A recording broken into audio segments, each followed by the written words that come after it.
अब देखो बच्चों, आज जो मैं टॉपिक डिस्कस करूंगा और ये टॉपिक है मेरा क्या, ऑक्सीडेशन ऑफ हाइड्रोकार्बन्स। ओके। तो देखो बच्चों, इस टॉपिक में हम एल्केन्स, एल्कीन्स और एल्काइंस, इनके ऑक्सीडेशन को डिस्कस करेंगे। ठीक है, तो पहला पॉइंट लेंगे हम, जो फर्स्ट है हमारा, ये है ऑक्सीडेशन ऑफ एल्केन्स। तो देखो बच्चों, जो एल्केन्स होते हैं, ठीक है, ये जो होते हैं एल्केन्स, ये नॉर्मल या जो कॉमन, मतलब एल्केन्स और inert towards common oxidising agents like as KMnO4, है ना, K2Cr2 7, या हम ये कहें कि और जो भी और ऑक्सीडाइज़र हैं जैसे कि H2O2 या ओजोन, इस तरह के ऑक्सीडाइजिंग एजेंट्स के रिस्पेक्ट में ये इनर्ट हैं। तो इनमें किस तरह का ऑक्सीडेशन मिलता है? तो जनरली इनमें एक तो कंबस्जन है और एक कैटालिटिक ऑक्सीडेशन है। यही दो कुछ रिएक्शंस मिलती हैं जो कि ऑक्सीडेशन ऑफ एल्केन से रिलेटेड है। ठीक है, तो एल्केन्स एल्केन्स गिव फॉलोइंग, ठीक है, ऑक्सीडेशन रिएक्शंस। कुछ रिएक्शंस देख लेते हैं हम, वही इनमें मिलती हैं, ठीक है, ऑक्सीडेशन में, और उन रिएक्शन को ही हम यहाँ पर डिस्कस कर लेंगे। जैसे पहला होता है इनमें क्या, कंबस्जन। समझ गए बच्चों, एक तो कंबस्जन मिलता है। कंबस्जन तो हमें सब में मिलेगा, एल्कीन हो चाहे एल्काइंस हो चाहे एल्कीन्स हो। तो कंबस्जन में हम ये कहें कि ये है CXHY टाइप का कोई एल्केन है। ठीक है, तो X प्लस Y/4 इतने तो क्या लगेंगे बच्चों, O2, मतलब जितने कार्बन उतने O2, क्योंकि CO2 कन्वर्ट होगा, और 4 हाइड्रोजन के लिए एक क्या लगेगा बच्चों, O2। तो जितने हाइड्रोजन हैं उतने अपॉन में 4 कर दें तो ये O2, तो ये बनेगा X CO2 plus Y/2 H2O। समझ गए बच्चों, और इसके साथ हीट निकलती है। ये जो हीट होती है ना बच्चों, इसमें इसको बोलते हैं कंबस्जन एंथैल्पी। समझ गए ना, कि ये जो हीट निकलेगी इनके ऑक्सीडेशन से वो है combustion enthalpy, like as CH4 plus.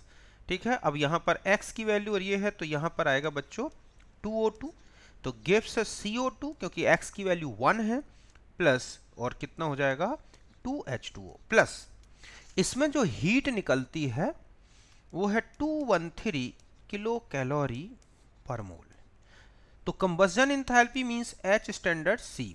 तो हम ये कह सकते हैं कि H standard C of CH4 कितना है, तो -314, ठीक है, सॉरी, ये हो जाएगा हमारे पास क्या, 213 किलो कैलोरी पर मोल। तो ऐसे हर एक एल्केन की क्या है बच्चों, कंबस्जन एंथैल्पी है। ठीक है, ठीक इसी तरह से अगर आप हम देखें C2H6 प्लस O2, अभी हम बैलेंस कर लेंगे कितना यूज होगा, तो देखो यहाँ बनेगा 2CO2 प्लस 3H2O, है ना। टोटल ऑक्सीजन देखो कितने हो गए आपके पास, 4 ये हैं और 3 ये हैं, तो यहाँ पर हम लिखेंगे 7/2O2 प्लस यहाँ जो हीट रिलीज होती है वो है 3, ठीक है, 73 किलो कैलोरी पर मोल। तो ये किसकी कंबस्जन एंथैल्पी होगी बच्चों, इथेन की। ये किसकी थी, तो ये जो है ये कहेंगे हम delta HC standard of C2H6। तो जितने भी एल्केन्स हैं अगर उनको जला दिया जाए, कंबस्जन करा दिया जाए, तो इस तरह से वो CO2 और किस में चेंज हो जाएंगे बच्चों, H2O में। बैलेंस कैसे करना है ये मैंने आपको रिलेशन बता दिया कि कितने कार्बन तो कितने और हाइड्रोजन तो कितना ऑक्सीजन रिलीज होगा। एक तो ये है इनका ऑक्सीडेशन कंबस्जन, और जो इनका दूसरा जो ऑक्सीडेशन है बच्चों वो है कैटालाइटिक ऑक्सीडेशन। ठीक है, तो दूसरा जो है इसमें वो है कैटालाइटिक ऑक्सीडेशन।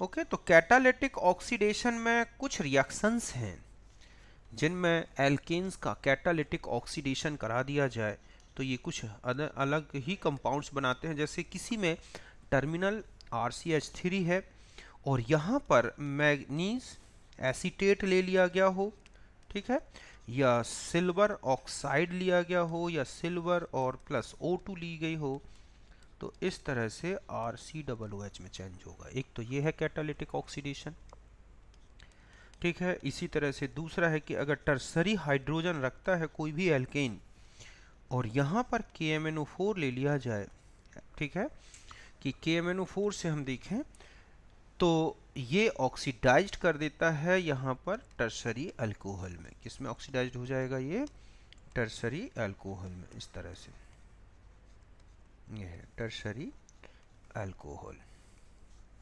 ठीक इसी तरह से एक थर्ड रिएक्शन और देखो, ये है CH4, ठीक है। इसमें 3 अलग अलग कंडीशन में देखो क्या क्या प्रोडक्ट्स बनते हैं। अगर कॉपर की प्रेजेंस में हीट किया गया है लगभग 100 ATM प्रेशर और 200 डिग्री सेंटीग्रेड, तो ये चेंज हो जाता है इसमें CH3OH। ये है क्या? कार्बिनॉल, मतलब मिथाइल अल्कोहल। तो कार्बिनॉल कैसे याद रखोगे? कैटालिस्ट में कॉपर से कार्बिनॉल, ओके। एक ठीक इसी तरह से यहाँ का दूसरा रिएक्शन हम देखें कि निकिल, ठीक है, और Al2O3 की प्रेजेंस में अगर इसको वेपर के साथ H2O वेपर के साथ हीट कर दिया जाए तो ये CO प्लस H2 में चेंज होता है। और ये है कौन सी गैस बच्चों? वाटर गैस या सिंथेसिस गैस, या इसी को बोलते हैं सिन गैस, ठीक है। एक तो ये इम्पोर्टेंट है। एक और रिएक्शन देखो यहाँ पर Mn2O3, ठीक है, यहाँ पर क्या लिया गया है? सॉरी Mn2 नहीं, यहाँ पर होता है मोलिब्डेनम, मतलब यहाँ पर हम ले लें MO2O3, समझ गए बच्चों। और इसको हीट कर दिया जाए O2 के साथ, यहाँ पर भी ये O2 है, ध्यान रखें, यहाँ O2 के साथ, यहाँ वाटर वेपर के साथ ये, तो ये फॉर्मल्डिहाइड बनाता है इस तरह से, ओके। तो इस तरह से ये कुछ इम्पॉर्टेंट रिएक्शंस हैं जो कि किसकी रिलेटेड है? एल्केन के ऑक्सीडेशन से। तो कैटालिटिक ऑक्सीडेशन एक तो ये इम्पॉर्टेंट है इस तरह से। तो ये है हमारा एल्केन का ऑक्सीडेशन।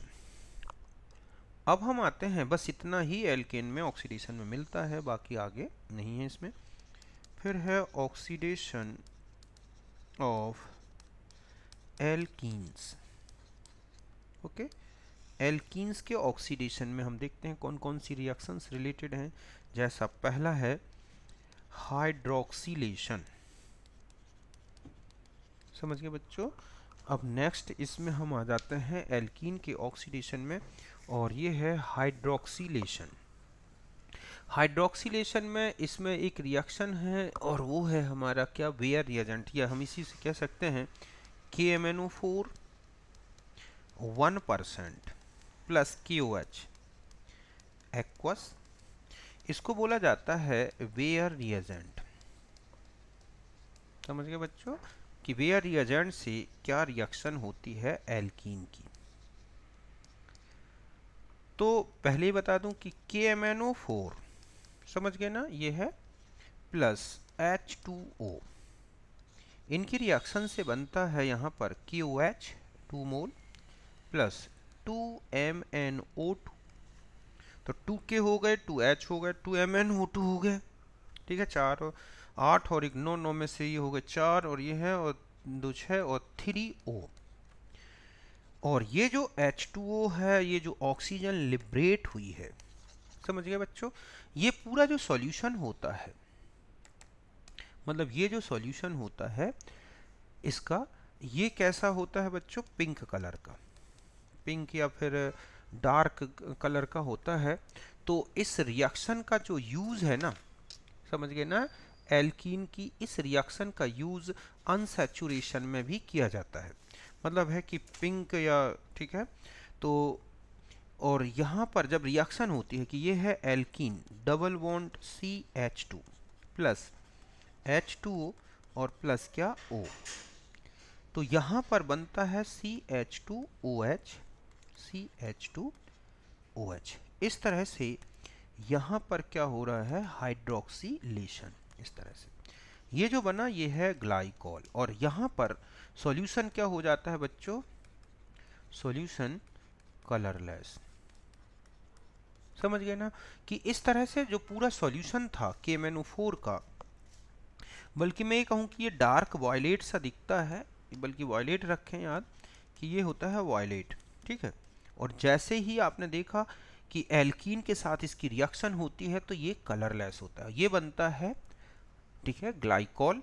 तो दिस रिएक्शन, ठीक है, एक तो ध्यान रखना है कि this reaction used for unsaturation means identification of double bond और ट्रिपल बॉन्ड। अभी हम इसमें भी देखेंगे अल्काइंस में क्या होता है ये, इस तरह से। दूसरा पॉइंट याद रखना है कि हाइड्रोक्सिलेशन जो होता है बच्चों, ठीक है, hydroxylation takes place by syn addition, ठीक है। कौन से एडिशन से चलता है ये, सिन एडिशन से। सिन एडिशन तो आप समझते हैं, पहले ही बता चुका हूं, मींस दोनों जो OH ग्रुप होंगे वो एक ही डायरेक्शन से ऐड होते हैं। मींस हम ये कहें कि ये है हमारे पास डबल बॉन्ड C, ठीक है, और यहाँ पर जो है KMnO4 या MnO4 का जो ऑक्सी ये ऐड होगा कि MnO4 1 OH की प्रेजेंस में, तो ये ऐसे ऐड होगा कि एक OH यहाँ पर ऐड होता हुआ दिखेगा, एक इस तरह से, या तो ये प्लेन के ऊपर हो जाएंगे दोनों इस तरह से, और इस तरह से एक सिन एडिशन बनेगा। अगर दोनों ग्रुप ये बिल्कुल सेम है, मान लो यहाँ पर CH3 है, यहाँ पर CH3 है, यहाँ पर CH3 है, तो इस तरह से एक क्या बन जाएगा, मीसोफॉर्म। सेम यही एडिशन जो है, ध्यान रखें कि ऑस्मियम टेट्रोक्साइड, ठीक है, इसमें सिन एडिशन होता है। इसके अलावा आयोडीन और CH3COOAg के साथ यही एडिशन होता है, सिन एडिशन। समझ गए बच्चों कि ये जो सिन एडिशन है KMnO4 के साथ और ऑस्मियम टेट्रोक्साइड के साथ, इसके साथ ये सब हमेशा क्या देते हैं, सिन एडिशन या सिन हाइड्रोक्सिलेशन।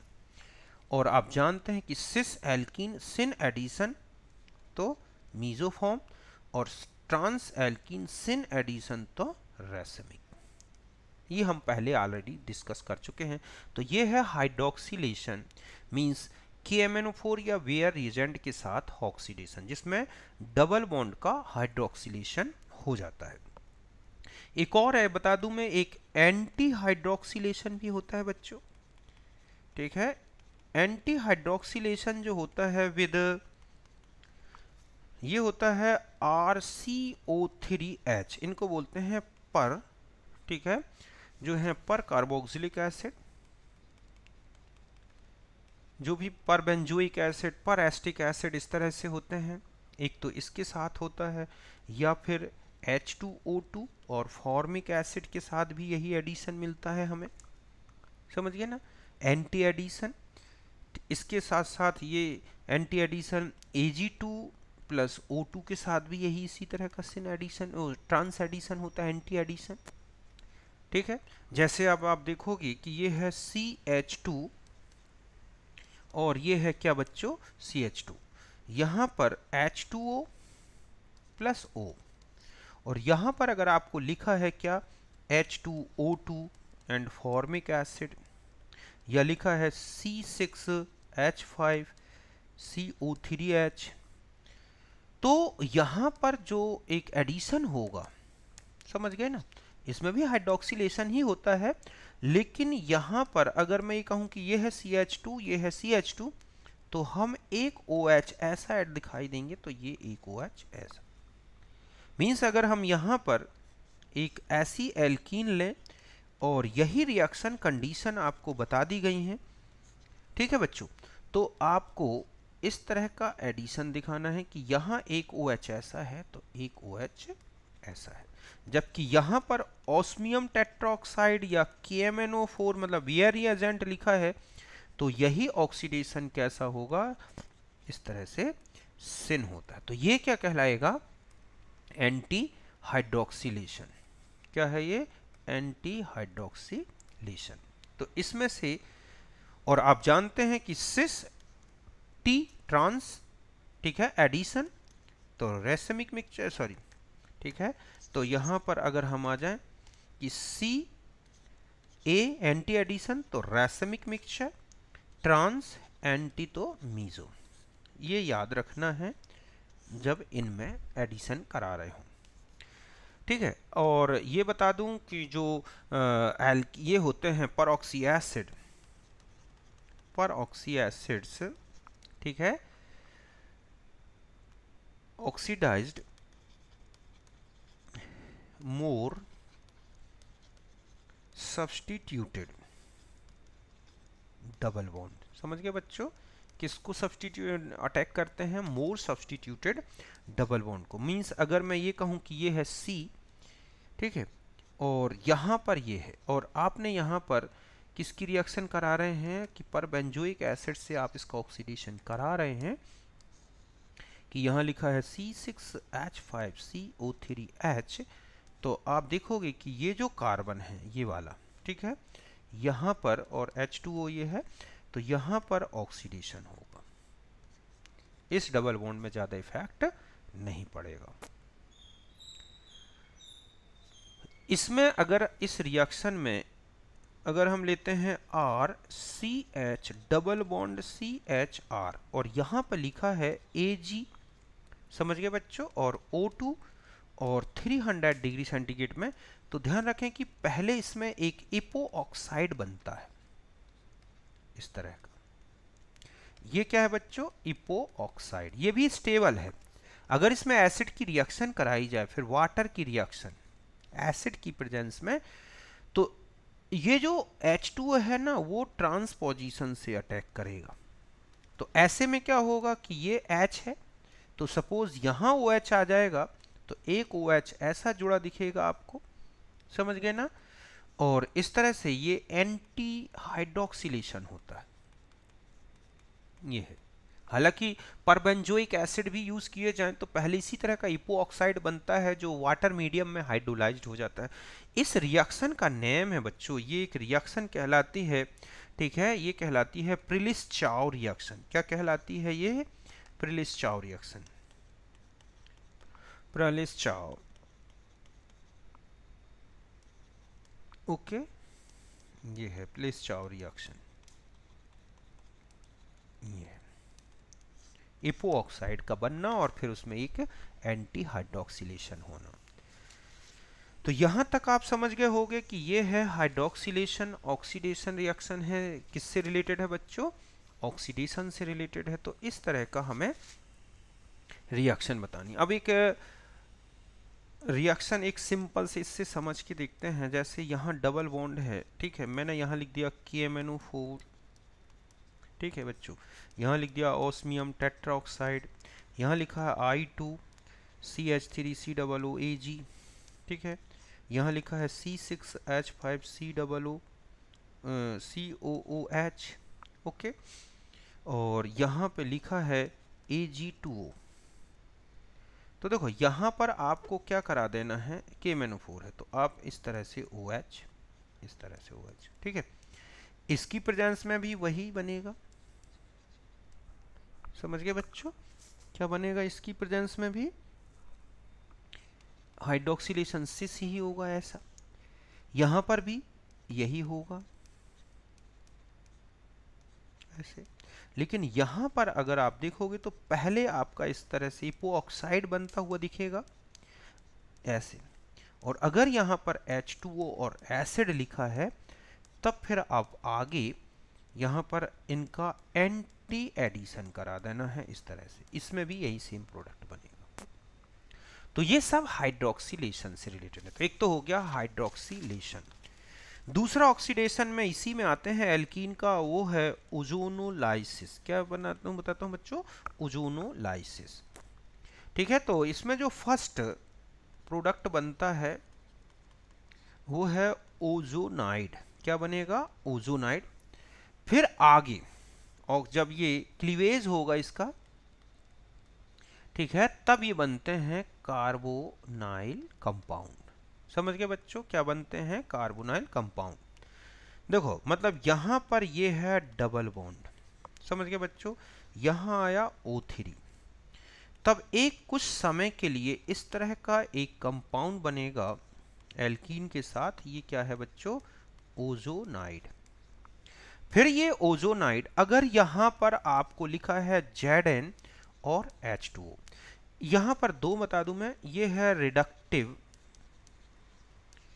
ओजोनोलाइसिस। क्या है ये, रिडक्टिव ओजोनोलाइसिस। अगर ये किया गया है तो यहां से ये ऐसे ब्रेक होता है, ऐसे यहां से ये ब्रेक होगा, तो यहां C double bond O, C double bond O और प्लस यहां जो जिंक है वो जिंक ऑक्साइड बना देता है और इस तरह से H2O निकल गया।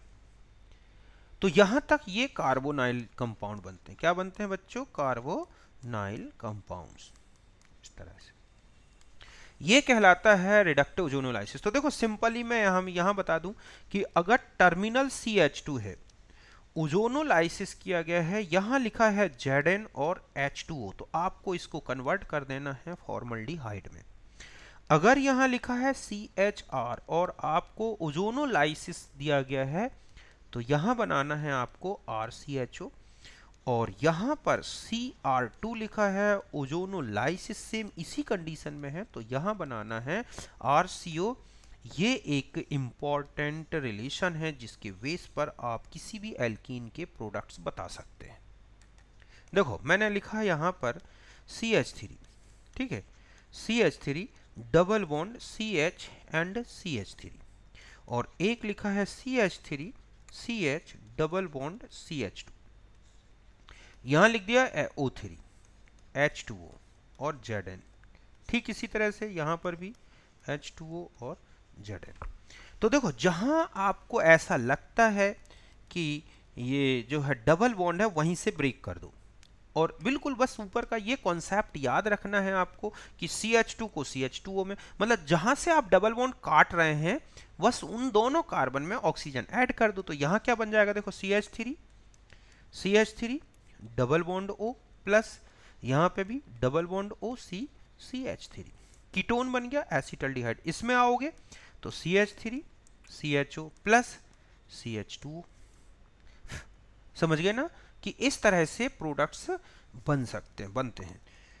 अब यहां ध्यान रखना है कि दिस रिएक्शन, एक बात बता दूं मैं कि दिस रिएक्शन यूज्ड टू, ठीक है, decide position of double bond in alkene, कि एल्कीन में डबल बॉन्ड कहां पे है। ठीक है, फॉर दिस, अब आपको इसको अगर मान लो पता लगाना है कि फॉर दिस ब्रिंग्स, ठीक है, the product of ozonolysis together in such a way that oxygen जो है, oxygen atoms of carbonyl groups, ठीक है, face to face replaced by, है, C डबल बॉन्ड C, कि आपको क्या करना है कि जो दो प्रोडक्ट हैं ओजोनोलाइसिस के, उनके दो CO group face to face लाना है और उनको हटा के एक डबल बॉन्ड लगा देना है। मींस यहां पर जैसे ये है, ठीक है, और यहां पर ये है ऐसे, तो इन दोनों ऑक्सीजन को हटाओगे तो यहां पर इस तरह से आपको क्या कर देना है, एक डबल बॉन्ड लगा देना है, ये पता चल जाएगा। जैसे मैंने कहा कि एक प्रोडक्ट ये है इस तरह से CH3 double bond O plus एक प्रोडक्ट है CH3 ये है, और CH डबल बॉन्ड O और प्लस एक प्रोडक्ट है CH2O। तो बताएं कि एल्कीन क्या रही होगी। तो आपको करना क्या है, इन ऑक्सीजन को फेस टू फेस हटा दो, ठीक है, और इसकी जगह पर एक डबल बॉन्ड लगा दो। तो हमारे पास जो एल्कीन आएगी वो ऐसी हो जाएगी, CH डबल बॉन्ड, फिर यहाँ CH, फिर CH, यहाँ क्या आ जाएगा बच्चों, CH3, CH डबल बॉन्ड और यहाँ का CH2। तो ये हमारी इसके करस्पॉन्डिंग क्या रही होगी, एल्कीन रही होगी। तो इस तरह से हम कंपाउंड में जो एल्कीन होती हैं उनका डबल बॉन्ड का पोजीशन बता सकते हैं कि वो कहाँ पे आएगा। तो फिर से समझें आप अच्छी तरह से ओजोनोलाइसिस कि इस तरह से इतना सा ये कॉन्सेप्ट याद रखना है बच्चों। और अगर ये पता है तो रिडक्टिव ओजोनोलाइसिस, जिंक और H2O लिखा है तो आपको ये प्रोडक्ट इस तरह से बना देना है। अब मैं एक ऑक्सीडेटिव ओजोनोलाइसिस बता देता हूँ, ठीक है बच्चों, ऑक्सीडेटिव ओजोनोलाइसिस कि अगर मान लिया जाए एब्सेंस है, एब्सेंस ऑफ जिंक, ठीक है, कि जिंक नहीं है, तो ध्यान रखें कि डबल बॉन्ड CH2 जो है, जब आप इसका ओजोनोलाइसिस करा रहे हैं और यहां केवल H2O लिखा है तो इसको CO2 और किस में कन्वर्ट कर देना है आपको, H2O में। समझ गए ना कि जब आप ऑक्सीडेटिव ओजोनोलाइसिस करा रहे हो तो इस CH2 को इसमें चेंज करना है, CHR है और O3 से ही करा रहे हैं रिएक्शन, तो इसको चेंज कर देना है RCOOH में, और Cr2 है और O3 मिला है तो यहां कर देना है R2CO। ऐसा क्यों बच्चों, क्योंकि जब ओजोनाइड जो होता है ना, ओजोनाइड जब वाटर से रिएक्शन करता है तो क्या बना लेता है, एक तो ठीक है कार्बोनाइल कंपाउंड ये है, और प्लस क्या बनता है H2O2। तो ये जो CHO ग्रुप होता है ना, इसको ये H2O2 ऑक्सीडाइज्ड कर देता है और किस में चेंज कर देता है, CO2 और किस में, H2O में। और यही रीजन है कि अगर हम जिंक यूज कर देते हैं तो हाइड्रोजन परऑक्साइड को जिंक क्या करेगा, डिकम्पोज्ड कर देता है। ऐसे में हाइड्रोजन परऑक्साइड नहीं बनता और रिएक्शन कार्बोनाइल ग्रुप पे ही रुक जाती है। लेकिन अगर ऐसा कहीं होता है तो वो इस तरह से, अगर यहाँ H है तो, और अगर यहाँ R है और ये CHO है तो इसको तुरंत चेंज कर देगा किसमें, RCOOH में, और R2CO है तो यहाँ ध्यान रखें नो इफेक्ट, ये इसे ऑक्सीडाइज नहीं कर पाता। और यही रीजन है कि सेम प्रोडक्ट टर्मिनल बन रहे हैं, Cr2 अगर है चाहे वो रिडक्टिव ले लें या ऑक्सीडेटिव। मीन्स अगर मैं ये कहूं कि ये लिखा है CH3 डबल बॉन्ड CH3 और यहाँ लिखा है ये है H2O, जिंक की प्रेजेंस नहीं दिखाई गई तो आप तुरंत यहाँ प्रोडक्ट बना देंगे CH3 double bond O plus CH3COOH इस तरह से। ओके, तो ये है ऑक्सीडेटिव ओजोनोलाइसिस। तो यहां तक समझ गए एल्कीन का ऑक्सीडेटिव ओजोनोलाइसिस और रिडक्टिव ओजोनोलाइसिस। अब हम आ जाते हैं ऑक्सीडेशन ऑफ एल्कीन्स, ठीक है बच्चों, बाय स्ट्रॉन्ग ऑक्सीडाइजर्स। स्ट्रॉन्ग ऑक्सीडाइजर जैसे कि यहां पे लिखा है KMnO4 प्लस H2SO4, समझ गए बच्चों, K2Cr27 प्लस H2SO4, या फिर लिखा है KMnO4 प्लस KOH, लेकिन यहाँ पर हॉट कंडीशन है 373 केल्विन। जबकि ध्यान रखें कि जो बेयर रिएजेंट होता है ना बच्चों, तो बेयर रिएजेंट में जो KMnO4 होता है, यहाँ पर जो हाइड्रोक्सिलेशन है बेयर एजेंट में, ये होता है 273 केल्विन, मींस कोल्ड कंडीशन में।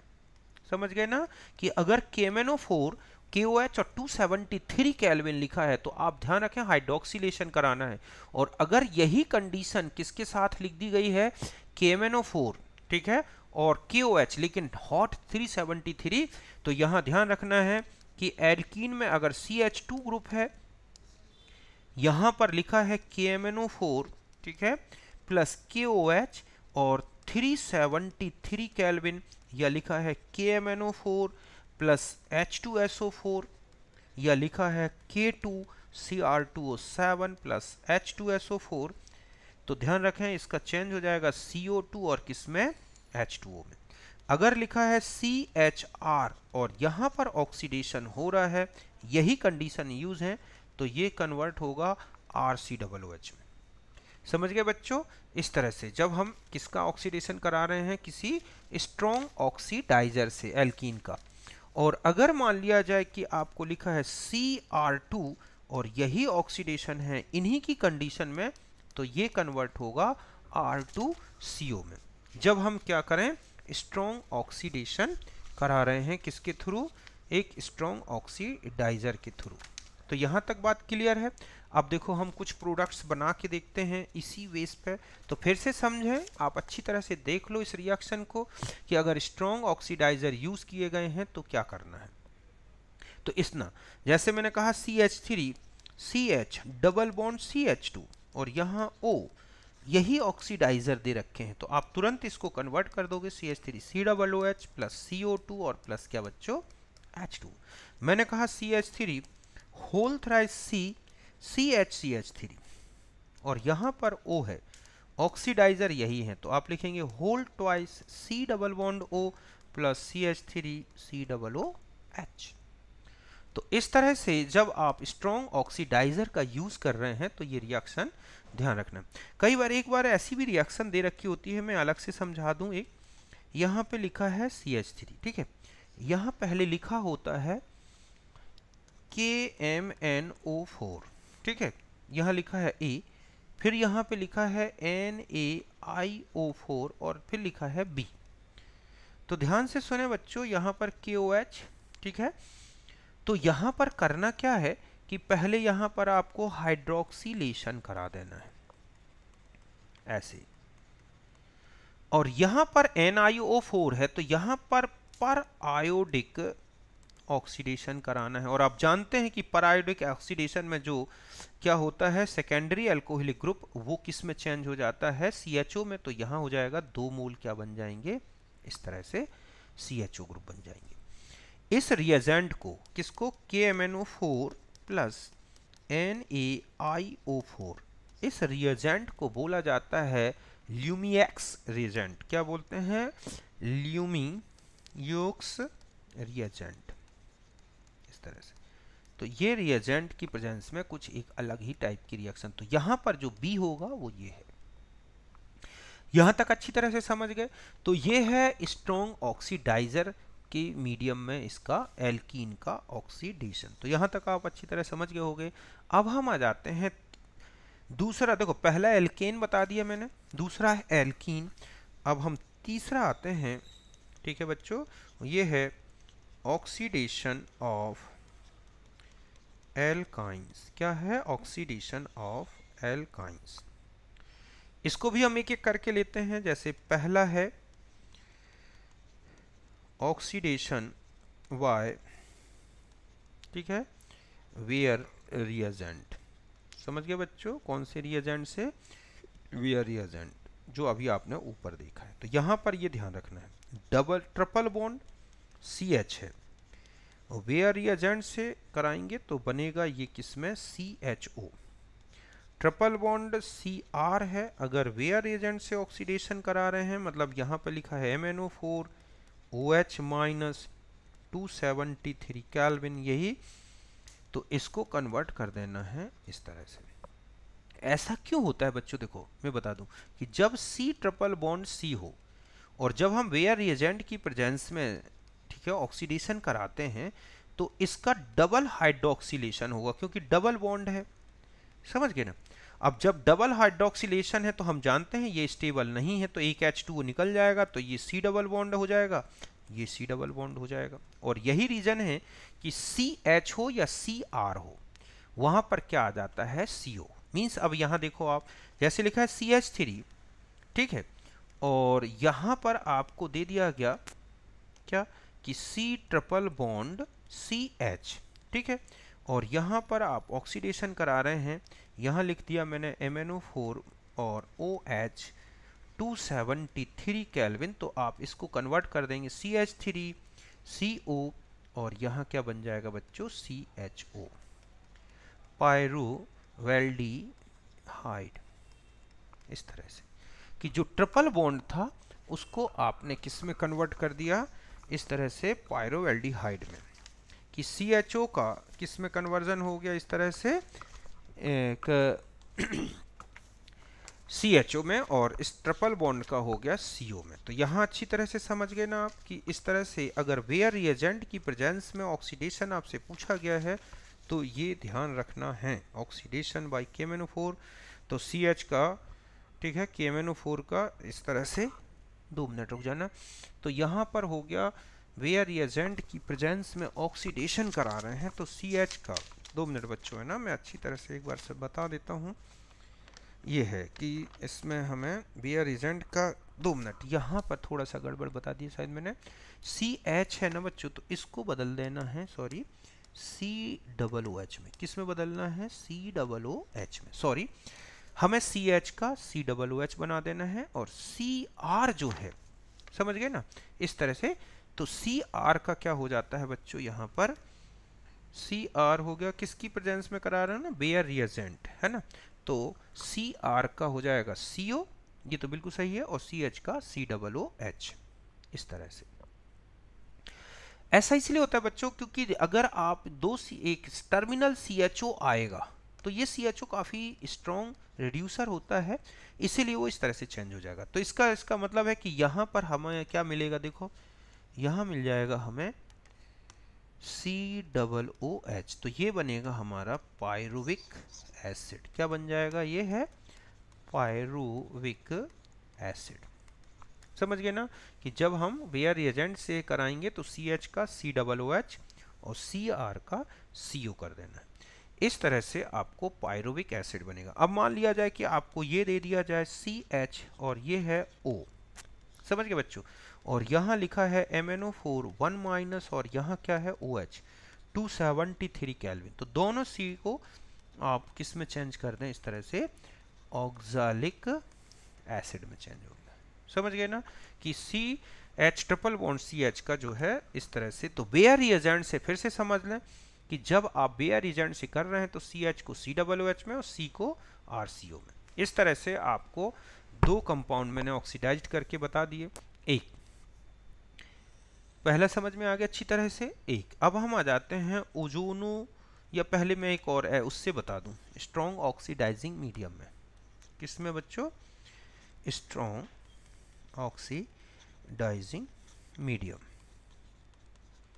स्ट्रॉन्ग ऑक्सीडाइजर तो मैंने पहले ही बता दिए हैं। तो यहाँ पर क्या ध्यान रखना है कि ट्रिपल बॉन्ड जो CH है, जब इसका ऑक्सीडेशन होगा, यहाँ पर लिखा है MnO4 1- OH -373 केल्विन, यह लिखा है KMnO4 प्लस H2SO4, इस तरह के लिखे। तो इसको तो चेंज कर देना है CO2 में, CH का, समझ गए बच्चों, और H2O में। किस में ऑक्सीडाइज्ड हो जाता है ये, प्लस H2O में। और CR है और इसका ऑक्सीडेशन कराओगे इन्हीं की प्रेजेंस में तो ये बदल जाएगा RCOOH में। बात क्लियर है। देखो कैसे, जैसे CH3 C ट्रिपल बॉन्ड और CH, ठीक है, यहाँ ऑक्सीडेशन करा रहे हैं, यहाँ पे लिखा है MnO4 1- OH -273 की जगह 373 केल्विन। तो यहाँ आप क्या बना दोगे, CH3 COOH प्लस CO2 और प्लस क्या बच्चों H2, मतलब यहाँ से ये ब्रेक हो जाएगा। जबकि अगर यहीं पर यहाँ लिखा होता MnO4 1- OH -3 की जगह 273 केल्विन, क्या लिख दूं मैं यहाँ पर, ठीक है, कि यहाँ पर ये लिखा है कितना 273 केल्विन। तो आप यहाँ क्या बनाते, CH3 C double bond O COOH, pyruvic acid. बात क्लियर है। तो इस तरह से आपने देखा कि ट्रिपल बॉन्ड की प्रेजेंस में किस तरह का ऑक्सीडेशन हो जाता है। तो दोनों बता दिए मैंने, स्ट्रॉन्ग ऑक्सीडाइजिंग मीडियम में और वीक में, या फिर आपने इस तरह से देखा वेयर रिएजेंट में। एक ओजोनोलाइसिस का देखते हैं। अब इसमें क्या आ जाते हैं बच्चों, हम ओजोनोलाइसिस के बारे में, ठीक है, कि इसका ओजोनोलाइसिस किया जाए तो क्या क्या प्रोडक्ट्स बनेंगे। तो देखो यहाँ पर फिर से बता दूं कि जब आप ओजोनोलाइसिस करें तो ट्रिपल बॉन्ड CH है और यहाँ पर O3 है, यहाँ पर जिंक और H2O लिखा है, तो इसको तो कन्वर्ट कर दोगे इस तरह से CHO में। समझ गए बच्चों कि किस में कन्वर्ट कर देना है आपको, CHO में। यहाँ तो नहीं कहीं, ये जो मैं बता ही चुका हूँ, ये इस तरह से है ना। और जो ट्रिपल बॉन्ड Cr है, इसका जब ओजोनोलाइसिस कराओगे इन्हीं की कंडीशन में, तो यहाँ कर दोगे इस तरह से, जैसे ये लिखा है CH3, ठीक है, C ट्रिपल बॉन्ड CH और O3 की प्रेजेंस में कराया तो ये बन जाएगा CH3 C double bond O और ये क्या बन जाएगा बच्चों, CHO। बात क्लियर है कि अगर ये ओजोनोलाइसिस किया गया है, अब मान लिया जाए कि यहां पर आपको क्या दिया गया है ओजोनोलाइसिस में कि CH ट्रिपल बॉन्ड CH, ठीक है, और यहां लिखा है O3 ZnH2O, तो आप यहां बनाओगे CHO CHO, ये क्या बन गया बच्चों, ग्लाई ऑक्सल। ये है, ये तो करना है जब आपको रिडक्टिव ओजोनोलाइसिस किया गया हो। कौन सा ओजोनोलाइसिस लिया गया है, ये रिडक्टिव ओजोनोलाइसिस। अब मान लिया जाए कि आपको ऑक्सीडेटिव ओजोनोलाइसिस दिया गया है, क्या दिया गया है, ऑक्सीडेटिव ओजोनोलाइसिस। तब क्या करना है, तो ध्यान से देखें कि अगर आपको ट्रिपल बॉन्ड CH है और O3 है, यहां जिंक नहीं दिया गया, केवल क्या दिया गया है, H2O, तो इसको चेंज करना है SCOOH में, और Cr दे रखा है और ओजोनोलाइसिस है यही है, तो इसको कन्वर्ट कर देना है RCOOH में। अब देखो जैसे लिखा है CH ट्रिपल बॉन्ड CH, ठीक है, O3 यहाँ पे लिखा है H2O, तो आप इसको बदल देंगे ऑक्सैलिक एसिड में। किस में जाएगा ये, ऑक्सैलिक एसिड में, ठीक है। और मान लिया जाए प्रोपाइन दे रखा था ऐसा, और फिर आप ओजोनोलाइसिस कर रहे हैं, तो इसे कन्वर्ट कर दोगे RCOOH प्लस HCOOH, इस तरह से। तो इस तरह के प्रोडक्ट अच्छी तरह से ध्यान रखने हैं कि जब आप ओजोनोलाइसिस करा रहे हैं तो कंडीशन क्या दे रखी है उसको आप अच्छी तरह से देख लेंगे। इसी के बेस पर आपको क्या कराना है, ओजोनोलाइसिस करा देना है। तो यहाँ क्लियर है इस तरह से। तो ये हमारा कंपाउंड था जिसके बारे में हमने अच्छे से डिस्कस किया। 2 मिनट, ऑक्सैलिक एसिड क्यों आएगा यार, यहाँ आएगा 2 मोल, सॉरी यहाँ पे ये है ना, ध्यान रखें CH का ये है, तो यहाँ क्या बन जाएगा 2 मोल HCOOH। क्या बनेगा बच्चों, 2 मोल HCOOH। मैंने गलत लिख दिया था, यहाँ पर देखो यहाँ मिलाना है CH का HCOOH, तो CH का, तो ये बन जाएगा। एक्चुअली इसमें बीच में क्या बनता है, ऑक्सैलिक एसिड जो आगे ऑक्सीडाइज्ड हो जाता है हाइड्रोजन पर ऑक्साइड से, और इस तरह से ये कन्वर्ट होता है। अगर ज़्यादा हीट कर दोगे ना तो ये CO2 और H2 बन के निकल जाएगा।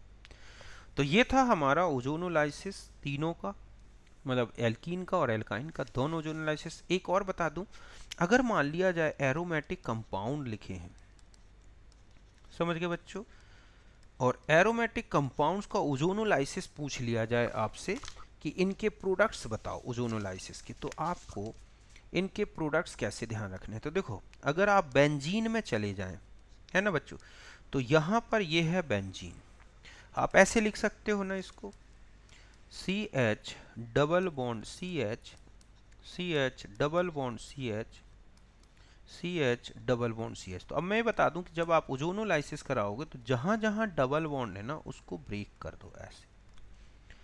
तो यहां पर अगर लिखा है O3Zn और H2O, समझ गए ना, तो आप 3 मोल क्या बना दोगे, CHO CHO, 3 मोल ग्लाइऑक्सल बनेगा बच्चों। अब मान लिया जाए कि आपको ये दे रखा है CH CH double bond CH CH, इस तरह से, और यहां पर आपको ओजोनोलाइसिस करने कहा गया है। Zn और H2O की प्रेजेंस में। तो जहां जहां डबल बॉन्ड है उसे ब्रेक कर दो। तो देखो यहां से ब्रेक कर दोगे, यहां से ब्रेक कर दोगे, यहां से ब्रेक कर दोगे, तो हमारे पास जो प्रोडक्ट आएगा O double bond CH3 CHO, और 2 मोल हमें क्या मिलेगा CHO CHO, यही होगा ना। अब मान लिया जाए कि आपको ये प्रोडक्ट दिया गया है CH3, ठीक है, CH3 CH double bond CH, ये है CH, ठीक है, डबल बॉन्ड CH। अब इसके ना 2 आइसोमर हो सकते हैं ना बच्चों, देखो कैसे, एक डबल बॉन्ड मैंने यहां लगा दिया, मतलब इसके रेजोनेंस, आइसोमर नहीं सॉरी, रेजोनेंस स्ट्रक्चर तो 2 हो सकते हैं कि यहां पर CH3 लगा दिया डबल बॉन्ड CH, और ये है। तो इसका मतलब है कि अगर हम इसको ओजोनोलाइज्ड करेंगे तो देखो कहां कहां पे डबल बॉन्ड आएगा, कहां कहां से ब्रेक हो सकता है। एक तो ऐसा हो सकता है, या फिर एक ऐसा हो सकता है। अब कैसे भी हो, अगर मान लो ये वाला होता है तो आप देखोगे CH3 C double bond O CHO, यही बनेगा ना। और ऐसे कितने मोल बन जाएंगे बच्चों, 2 मोल इस तरह से, और 1 मोल तो ये बनेगा CHO CHO, और अगर इसमें चले जाएं तो 1 मोल बनेगा CH3 double bond O CH3 double bond O, और प्लस 2 मोल बन जाएगा SCHO CHO, इस तरह से ग्लाइऑक्साइड डाइकीटोन। ये क्या है बच्चों, डाइकीटोन, इस तरह से।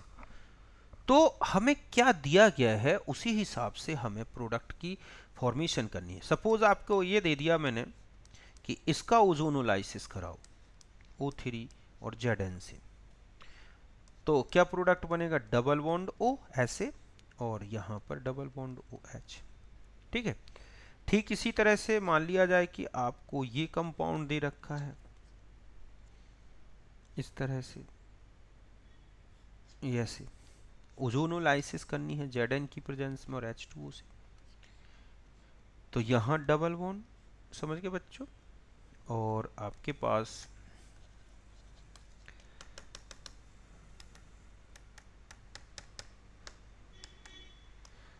यहां लगा दो एक double bond C double bond O, ऐसे आ जाएगा, ऐसे नहीं है। तो कैसे भी कंपाउंड आपको दे दिए जाएं उसका ओजोनोलाइसिस कर दो, बस जहां डबल बॉन्ड आ रहा है वहां से ब्रेक कर दो। जैसे यहाँ C है डबल बॉन्ड, ये है C इस तरह से, H ये है, H ये है, और मैंने कहा ओजोनोलाइसिस कर दो, तो आप यहाँ ओजोनोलाइसिस कर देंगे ऐसे, और 2 मोल ये बन जाएगा। तो ये है एल्काइन का ओजोनोलाइसिस। तो ऑक्सीडेशन दोनों हो गए, ठीक है, एक स्ट्रॉन्ग और एक वीक कंडीशन में। हाइड्रोक्सिलेशन बता दिए मैंने इनके। तो इस तरह से हमें ऑक्सीडेशन याद रखने हैं तीनों के, हाइड्रोकार्बन्स में एल्केन, एल्कीन और एल्काइंस। अगर इतना अच्छे से आता है बच्चों आपको ना, तो मैं समझता हूँ कि फिर आपको एल्कीन्स में ज़्यादा दिक्कत नहीं आएगी। बहुत सारी रिएक्शंस मैंने लगभग बता दी आपको।